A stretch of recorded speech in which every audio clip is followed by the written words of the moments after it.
Hello, hello, everyone. Welcome to another episode of Shrink Chats. I'm Monica Burton. Hello, everyone. I'm Annette Reiter, and we're happy to have you here on our first annual Back to School edition of Shrink's Chat. Whatever the pandemic back to school, we should say 2020. Yeah, 2020 back to school, adjusting to something completely different, whether you're going back to school or starting the year online or virtually. It's different than what we, at least in our lifetimes, have ever experienced. Mm-hmm.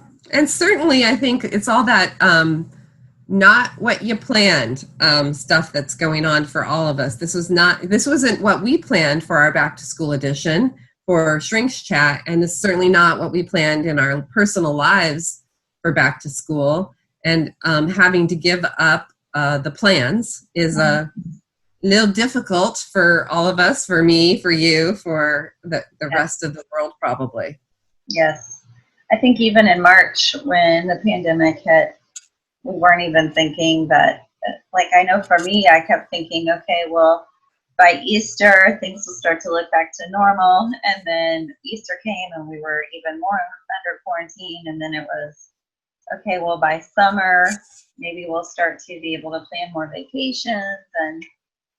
And now it's the school year. And I think we've never really, at least for me, never really thought that we would be having to continually think about quarantining or social isolating, wearing masks, that back to school was going to look so different, Mm-hmm. So I think what we wanted to talk to our listeners about today is just whether it's school age or college age, how to help your kids transition back to school, and things as parents, like what we can do also for our own adjustment of back to school. Yeah, so we're kind of covering back to school from 0 to 25 in one episode. We'll see how good we can cover it all. But I always say it's all kind of, as much as when you're in it, you think, oh, this isn't like any of the other stages, because you're so caught up in the developmental life cycle stage that you're in with your child. It is actually very similar, the letting go, what's best for them, and not just what's best for them, but like what's going to help them be a better person and what's going to help them make decisions in their future and where they're going and strengthen their skill sets as a whole person, and there's different things we're all giving up right now. So in that developmental process, like you and I were talking off air about. Right. This is stressful too. Going back to school. Usually going back to school, we're all excited, start the school year for one reason or another. But this in particular feels much more stressful. Mm-hmm. Yeah, there's probably not as many happy dances going on. I think we always talk about the Staples happy dance when kids go back to school for some parents.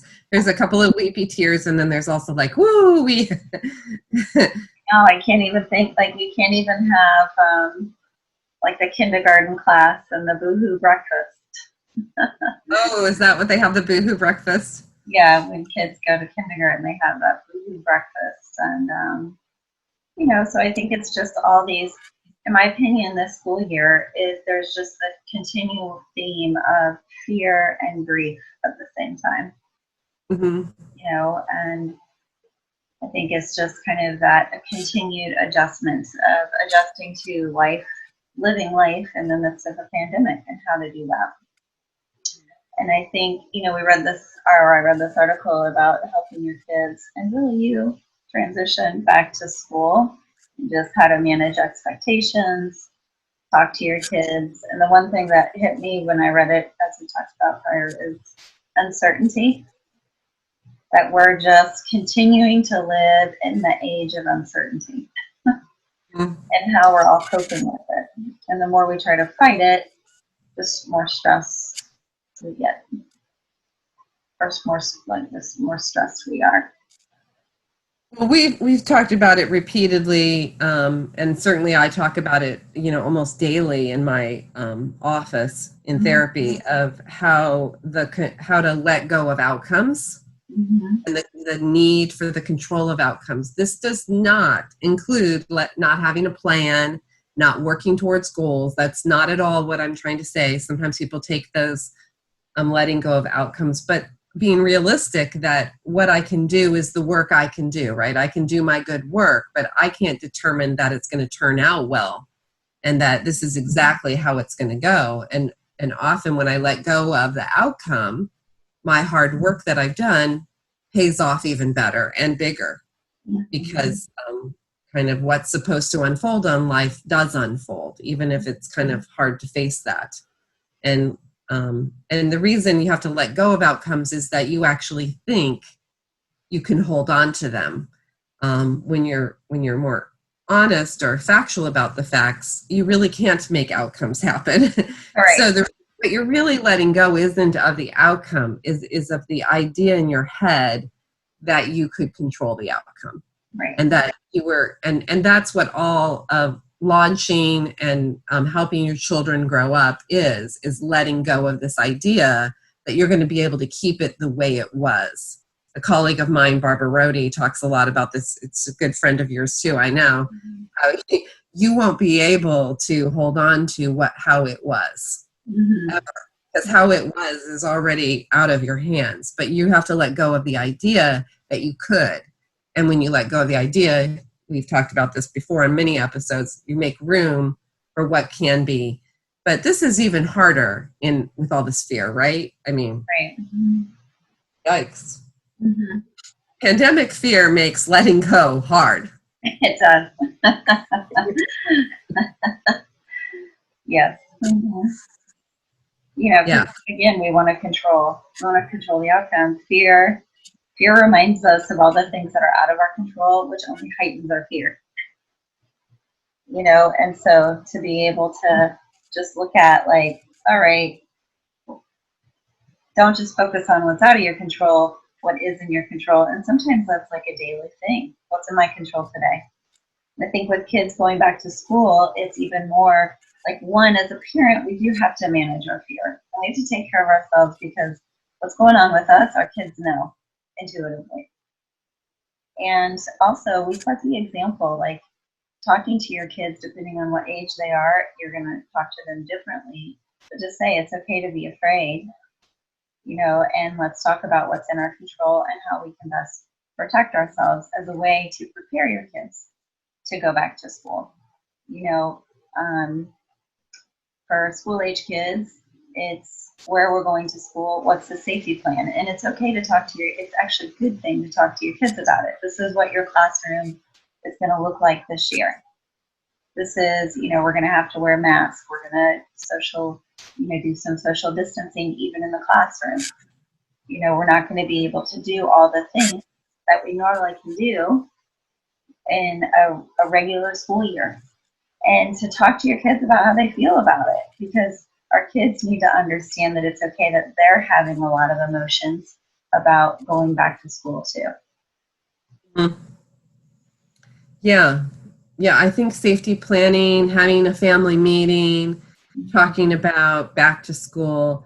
And listen, even back to school is including, for some families, virtual school or homeschool or, you know, alternative school plans. It's not all just going back to the classroom. Like, and a lot of kids have some fear even about that. Like they're afraid of how alone they're going to feel, or, you know, so even if they're staying home, they're and doing virtual school, there's some fears about that, because it's a pandemic and we're not really sure where it's totally safe, and we don't want to overpromise total safety to our kids. I mean, you know, to your young kids, of course, right? But really young, you know, but you know, you're not going to tell a 3-year-old that you know, mommy could die. I mean, that's inappropriate parenting. I hope we all know that out there.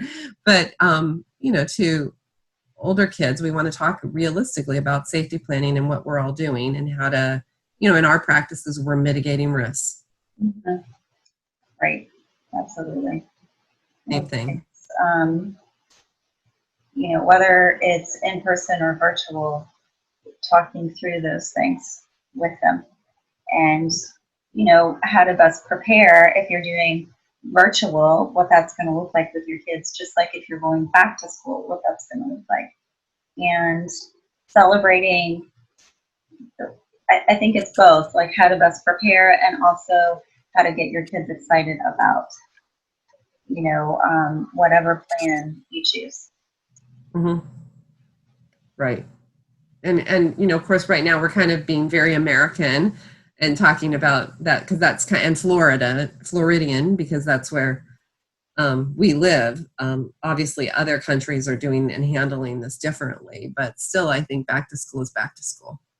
Right. So there's actually an article I just read last night about different countries and how they've been handling going back to school. And for the different countries, what they're finding is that it's actually been very successful, kids being back in the classroom. And they said it doesn't mean that that there's not going to be an exposure or kids are not going to, get COVID. But what they're finding is that it's in terms of academic success, mental health success, and really just being back in school, the numbers are still really low. And it's actually been a good thing in these different countries. Now, they do point out that in high school age kids, more specifically, there's not as much research than kids who are middle school or younger. And so I thought that was interesting that in other countries, they're actually being pretty successful at sending their kids back to school. And in our country, I think we just haven't done it yet. Right. There's also on the CDC website, there's actually a checklist on back to school that parents can take, whether it's sending your kids to in person or doing virtual, like how parents can kind of make that decision. It's actually a pretty good checklist. So we'll post it's like a readiness or something, readiness? Yeah, school readiness and what is going to be best for your child. I mean, most of the research is pointing towards sending your kids back, that's in the best interest of your child. However, there are circumstances where your kids should be home. And so really going to the CDC to kind of navigating, making that decision, I think it's a good, as well as your pediatrician, is a good option. But yes, this school readiness, I can't remember how many questions, but it's pretty good. We'll attach all those articles on our Facebook page and our website and such so people can find them. And that would be great. But I think that's, and what's important here about fear that we know culturally is that in this back to school decision and what people need to do is to somehow find a way to, support your family, support your neighbors, support your friends by understanding they're make the best choices for them rather than get too much in the judgment of what's right or what's wrong. Understand that people are going to make the best decisions for their family, and those decisions might be different than yours. It would be really nice if we could be less judgmental, at least in our country, about choices that parents are making for their children regarding going back to school. Unfortunately, with the social media world that we live in, a lot of people, in my opinion, are being much more judgmental and critical of whatever decision parents are making about sending your kids back to school. So guys, remember, whatever decision you make, you're making the best decision for your family. Try not to judge other people, and if other people are judging you, then maybe it's time to unfriend, unfollow, or don't take it personal. It's someone else's fear, it's not yours. So.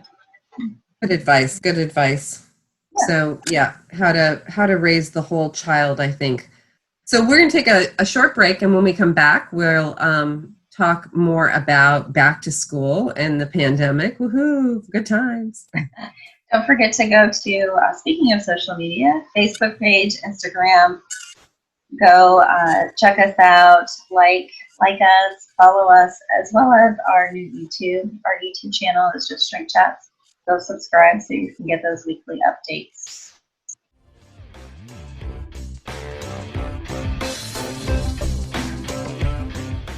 Lakeview Health is a leading residential addiction treatment center in Jacksonville, Florida, and a proud sponsor of Shrinks Chat.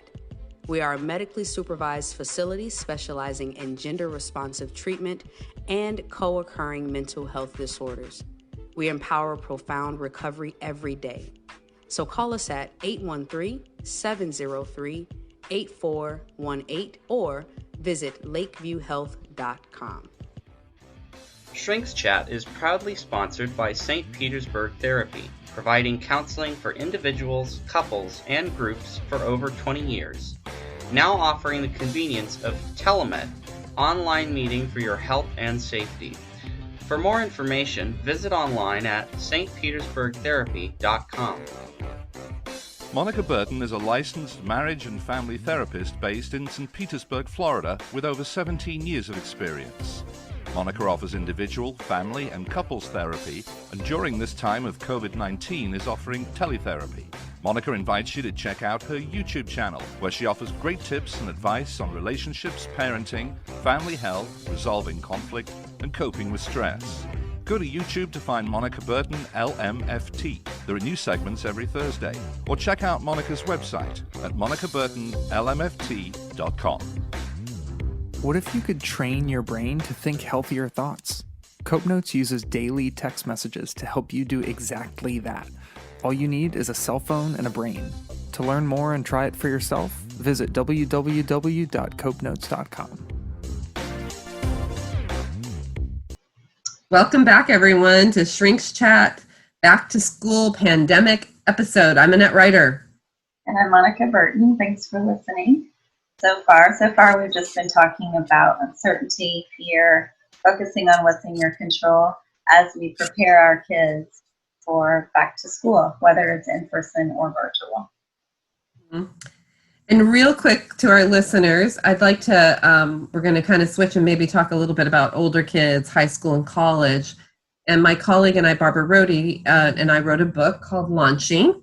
And here it is. And we'll put that along.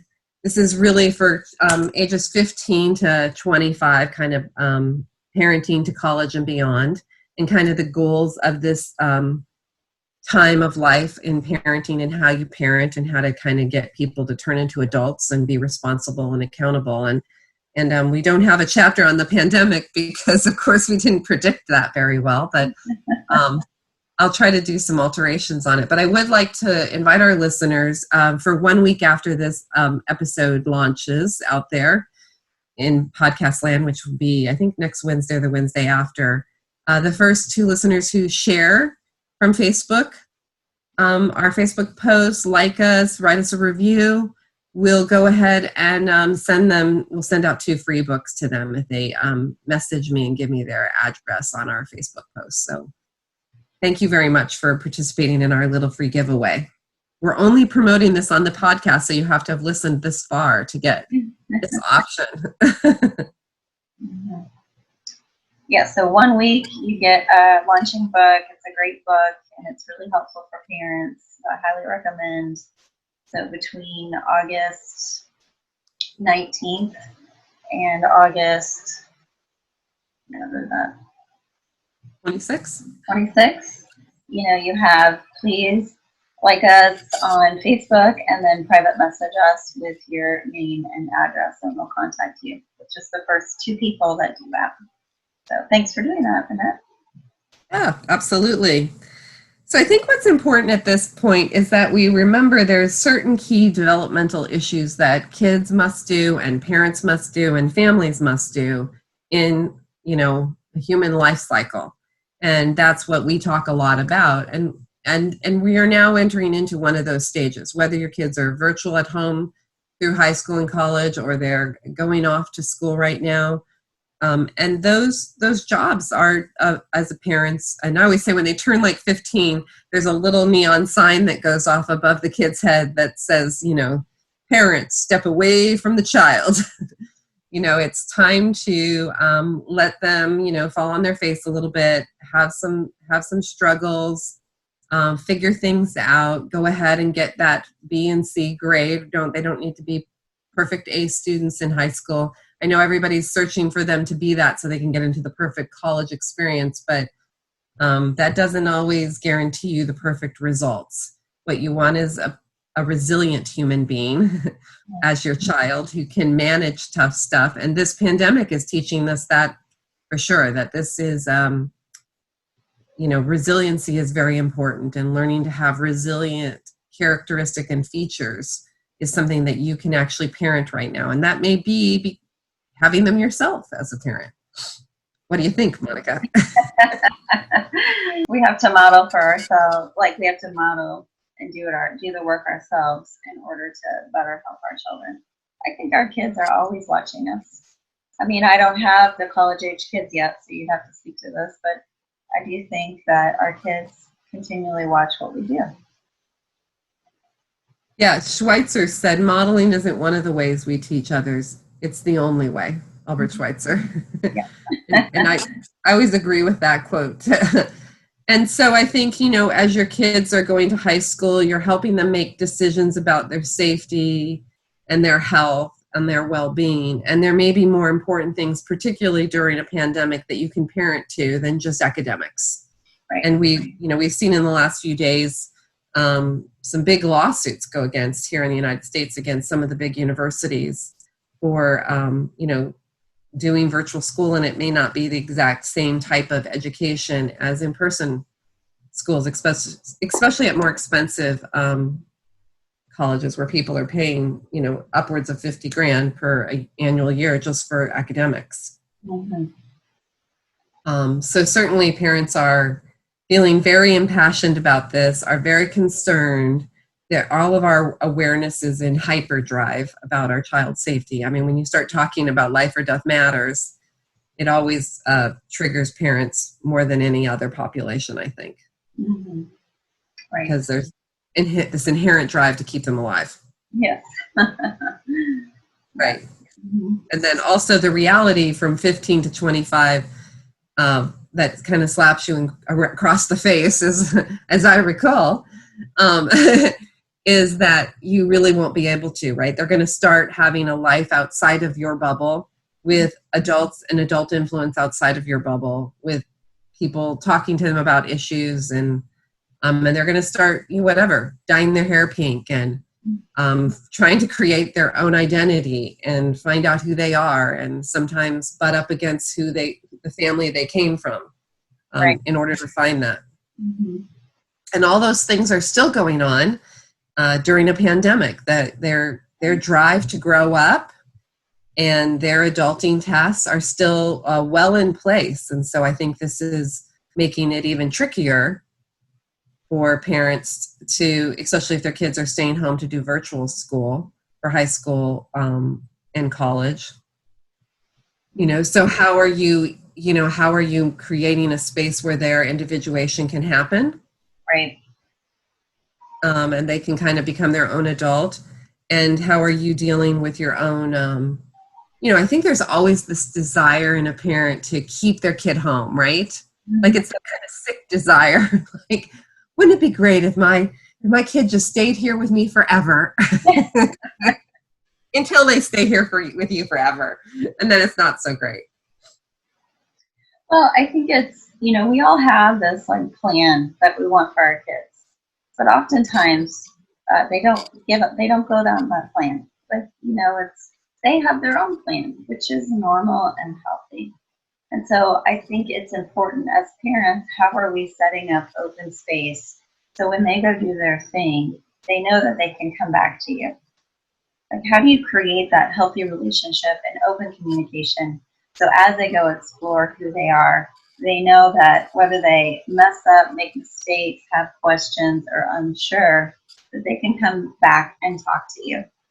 And to know that kids at that age, they're going to take risks. And I think the more, especially in this day and age, the more that we try to control the risk, the riskier, their risk-taking gets more risky and more dangerous. Mm-hmm. And so it, I don't like this, but the 360 app or whatever that you can get where you always are seeing where your kids are, or oh yeah, Yeah, I don't think that that's a great app. This is just my opinion. And from what I've heard is that kids that have that, they are learning how to make riskier decisions or doing the things that they want to do anyways without letting their parents know what they're actually doing. And so it's really creating this false sense of security for parents, as well as it's letting kids make scarier decisions. So I think this is where it's like, where does fear take over our good parent decision-making abilities? Does that make sense? What I'm trying to say. Like when fear, as a parent, when we just jump into our fear, we tend to not make good decisions for our kids. Or not that we're making all these decisions, but that we're creating a platform to create open communication with our kids and letting them explore in a way that maybe doesn't put them at greater risk. Instead, we want to go back to controlling everything like we tried to do when they were kindergartners. Yeah, which we were just talking about, right. This is why I think it's not all that different. It's just they just get bigger, and you're still doing the same dance as a parent. In chapter 2 in launching, we talk a lot about what's going on in their brain development for teenagers and the prefrontal cortex not being developed yet, and the ability to make rational, reasonable decisions and look at a problem upside down like you and I are just now doing is really not there for them. So they have a lot of middle brain activities, which is the middle brain is kind of pedal to the metal. I mean, classic teenager behavior and young adult behavior, and kind of high risk. They have a drive for high risk. And there's a reason for this if you look at kind of human development from a biological perspective. People who take risks and survive them are better at making good choices when other risks show up. And they're able to keep kind of cooler heads about themselves in scary situations or in problematic situations. And they respond quickly when things get out of control. They don't often do deer in the headlight. They have a response when things happen. So every human develops differently. Every kid develops differently, but you're trying to create an environment where you're not just controlling and mitigating all the risks or all the bad feelings so that your kid grows up into some kind of person that's suffering with a whole lot more depression and anxiety than need be, because they just don't feel like they can handle things. And so you're still looking at some of the same developmental tasks that need to take place for your college age or young adult kid, and how to get those things going with a pandemic. And I realize this is involving a lot of cleverness on parents' part. For us, our daughter was already out of the house and at college. They had pretty much already made a decision to kind of quarantine together with their roommates off campus, and their college is allowing them to stay off campus, so they're still going to be doing that and kind of staying with their, close-knit of groups of people that they're going to socialize. And a bit of a relief to us is that I don't have to witness it all the time in my household or in my neighborhood, and which helps my fear levels go down greatly, as you can all imagine. So, understanding brain development, understanding what a child needs to do to turn into a reasonable adult, and that these processes still are taking place even during a pandemic. This doesn't stop because we're in a pandemic. Right. People still grow up. Your birthday's going to come. Babies are being born. Life is going forward. And humans must grow up. And we have to kind of get creative as parents. How are we going to help launch them? How are we going to help them learn their young adult skill sets that they need to learn so that they can be 30 and 40-year-olds that are fairly independent in managing their lives? Mm-hmm. For sure. I think, too, it's, and I think this could be for any age, managing your expectations and the word flexibility and also reassurance. Managing your expectations, understanding that maybe academically that shouldn't be the primary focus this year. Mm-hmm. Not saying it's like, oh, just don't care about it, but just know that when we're under a significant amount of stress, school and academics is usually secondary. because you're trying to focus on stress or, how to even survive. You're kind of in that fight or flight mode. And so your kids might be there validating their emotions, talking to them, and just kind of creating those stress management techniques are going to be really helpful for them. Mm-hmm.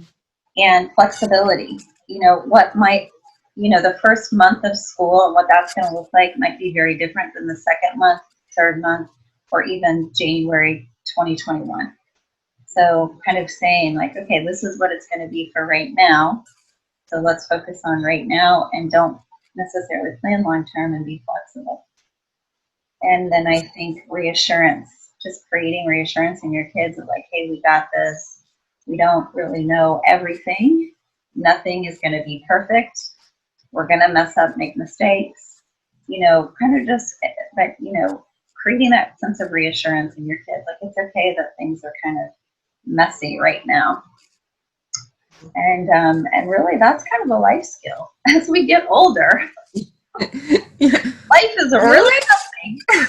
So, and it usually doesn't go as planned. And so it's like we're kind of teaching them some good life skills right now, not ones that we necessarily wanted to teach them at the younger age, but it's what it is. And it's how to embrace this difference and help our kids process it as well as help ourselves instead of continuing to fight the uncertainty of life. Mm-hmm. And I think what you hit there about just that changing and transitioning and being flexible is maybe a more important lesson. That's really an EQ and emotional intelligence type behavior that we'd like to really get in and create in our children, because life's a lot easier. Like your whole life's a lot easier with that base. It's like learning to be a good writer and reader helps you with a lot of knowledge.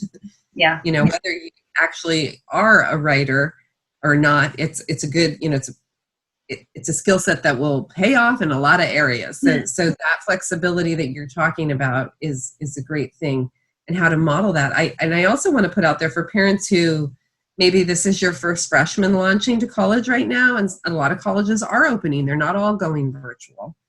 And it's not going to look like what you thought it was going to look like. You may not be let on campus to help unpack that college dorm room. You may not be able to do what you thought you're going to do. You may not even be able to really travel with them to the college, or you may have a limited time, that window that you can drop off your kid at college and be on campus and see the campus. And a lot of stuff might be taking place for parents and parent drop-off in a remote way. And it's a great time to model how to deal with this transition differently, and maybe not call the school 10 times and complain about everything, and allow your kid to manage some of the rough spots of this. This is, again, another time, if you haven't already started noticing the neon sign over your child when they went off to high school, like parent, you may need to step away from the child. Sometimes, I'm not talking about the dangerous situations, guys, of course not, or the health concerns. But I am talking about, when is it time for your kid to start managing some of their problems? And certainly in college, we want them to be managing some of their problems. One of our more famous stories that Barbara and I do a drop-off speech every year is that we said, think about whose problem is this anyways? And 99% of the time from here forward, it'll be that child's problem at college, not yours. That they need to solve most of it. You might need to provide the credit card for sure, and you might need to provide like the policy number, but they need to do the calling and they need to be doing the figuring. And so we did this, our regular speech, and one of the parents left the school and was driving home, and about 3 hours into the drive got a phone call from a number she did not recognize, and decided, I better pick that up anyways. And she picks it up, and there's her son in a panic. Mom, we went swimming and I lost at the beach, and I lost my phone in the Gulf. And, the kid's mom was like instantly had the plan to solve this problem, right? Like, we're going to call the cell phone carrier. We're going to get this figured out. We're going to get a phone delivered. It'll all be better. And then she remembered what we said. Whose problem is this anyways? And she realized this wasn't really her problem. She didn't lose a phone in the beach. Right. So she said, oh, wow, what are you going to do about that? And he kind of, and then, they were, him and his crew, she could hear the crew around him who he didn't even really know. He just met them. These kids at college were figuring out, well, there's one of these stores not that far from the campus. John's got a car. We could drive over there. What do I need to tell the store? So then the mom said, oh, here's our number. Here's our code. Write these things down. You may want to have these in other areas, not in your cell phone in case you lose your cell phone. Right. No record. And, he called her later on that day, that evening, with his new cell phone, same number, all set up, and he had solved the problems. But more importantly than actually solving the problem is he felt great about himself. And that's what young adult, of course we could solve the problems for our young adults. I mean, for goodness sakes, I'm well over 50. I can certainly solve a cell phone problem. I run a whole practice. I can do this. So it's no longer our turn to show or share our expertise, but instead help instill how to become more of a coaching style parent where you're helping them learn the skill sets to manage different life problems that are going to come up. And fear in this pandemic is a problem too. Right. And I think really that's at any age. How are we helping coach our kids? And, even if it's the example of showing your kids how to wash dishes or showing your kids how to make lunch, all those things, letting your kids fail at some things, so they can learn how to problem solve. And really, in my opinion, when we do everything for our kids, what we're actually communicating is we don't think that you're capable, and we're not teaching them anything except, oh, mom's going to take care of it. Our dad's going to do that. I don't need to do it. We're not helping at all. Mm-hmm. And if acts of service is your love language, you really have to think about, okay, maybe I can do some things differently, but it's still important to help my kids learn how to be responsible, how to take care of themselves, self-respect, problem solving, all of those things. And I think especially now in the pandemic, how are we teaching our kids these things? And going back to school, they're going to need to learn about responsibility. It's okay to practice right now, practice at home, wearing a mask, washing your hands, socially distancing, all of those things. And then you are going to, if you're choosing to go back to school, you've done all you could as a parent, and you're also saying to them, I know you're capable, I believe in you, you can do this. Mm-hmm. So I think those are important tips. Mm-hmm. Right. Dressing up for your school day, even if it's online. Not wearing pajama pants. I don't wear pajama pants at work, even if I'm online.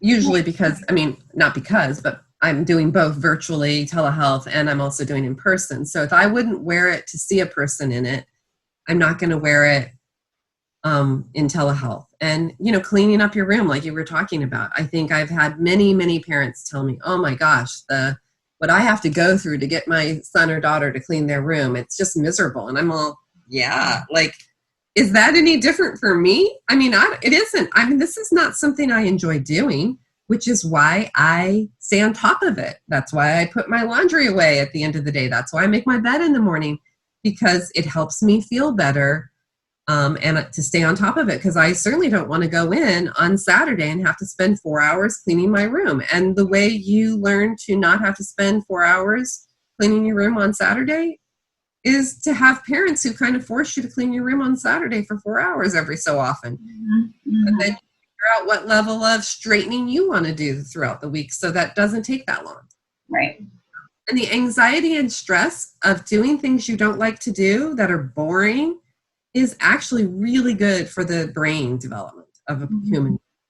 Right. And parents have to keep their eye on the long-term prize. You're not just parenting the child in front of you. You're parenting the child down the road that is going to be an adult and responsible probably for other kids of their own too. Right. Okay, guys, so we have talked about back to school from school age all the way up to college, and we've also been talking a little bit about just parenting in general. You know, it's okay that there's so much stress, there's some fear, but be open with your kids, help prepare them, flexibility, reassurance, stop fighting uncertainty, and you know, you got this. You got totally. this. You got this. Yes. Be flexible and open for change. And I also wanted to remind everybody, if you're listening to the show, you're going to have, and you would like to receive a free launching book. We're giving away 2 of them. And so just respond on Facebook, share our story, share this podcast on your Facebook page, like us and comment, and or not like us, but give us a review, which I assume will be super positive, and then contact me in private message. And before we close up, I wanted to read one of the quotes from our book. Is that okay? Yep. So this is from The Prophet by Khalil Gibran. And parents, all my listeners out there, just feel free to take a nice deep breath in and out. And let me read to you this. Your children are not your children. They are the sons and daughters of life's longing for itself. They come through you, but not from you. And though they are with you, yet they belong not to you. You may give them your love, but not your thoughts.